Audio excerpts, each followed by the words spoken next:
with our guest, Rachel Maddow, who's up in our studio in New York. Next call on our Republican line, Cincinnati. You're on the air. Good morning. Hi.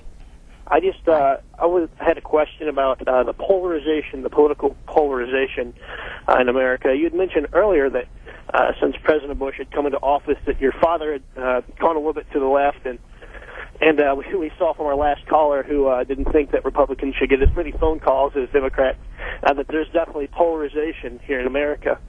Do you see that as a result of Bush's presidency, or is that systemic? I mean, I disagree with you on a lot of things.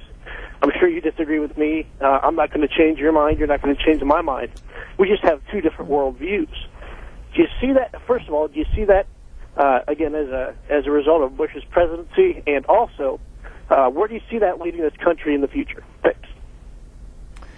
Thank you for the question. I think that we're a pretty partisan country, and I mean we're not necessarily having duels on the floor of Congress anymore like we did in centuries past. But I mean we've been a pretty partisan country for a long time, and so I don't think that there's anything hugely qualitatively different about partisanship in America now than in years past. People have long lamented the partisan polarization in this country. That said, I think there are things that you can do politically to really aggravate that and make that worse.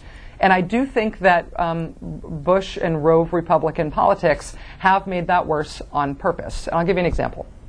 When Denny Hastert was Speaker of the House under the Republican Congress, their strategy on a lot of policy making, both foreign and domestic policy issues, the strategy was to get a majority of a majority. Remember that phrase? The idea was that they did not want to allow a bill to pass with a bipartisan vote in favor of it.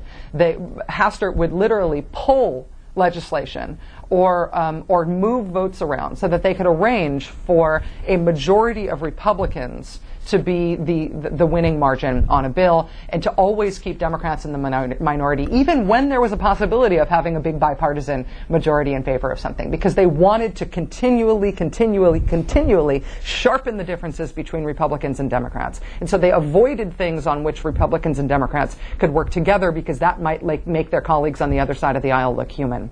That's kind of the definition, I think, of Rove Republican politics in terms of at least how it translates to policy making. That you make policies in such a way that that make the other guy look bad. You make policy in such a way that makes it look like you are the sole repository of political wisdom. And I do think that polarizes the country. I do. Next call for Rachel Maddow, Spokane, Washington, Independent Line. Hi, Rachel. I just wanted to tell you that I think you are awesome, and it's so refreshing to hear Air America in Spokane, Washington. It's very conservative here, and I used to think that I was outnumbered, but actually I think it's shifting the other way because of people like you and Air America. And I wanted to make one quick comment. I think it's interesting that we complain so much about immigrants, but yet we never go after the people that are employing them illegally.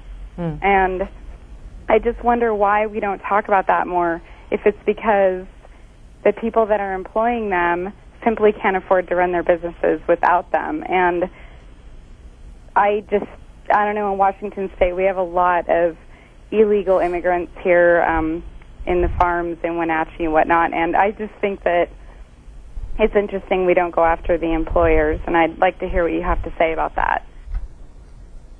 Well, thank you for the call, and thank you for saying those nice things about Air America. It's particularly nice to hear this morning.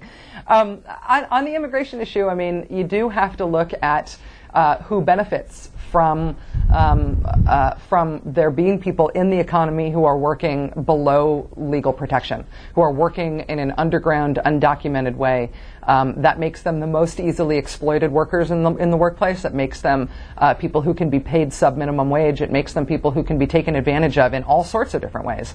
And the effect of that, as our earlier caller who raised immigration mentioned, the effect of that is to hurt the wages and hurt the employment prospects of the people who are worst off in the American economy. It takes the floor of the American economy and pushes it lower. And that's bad for everybody. And whose interest is that?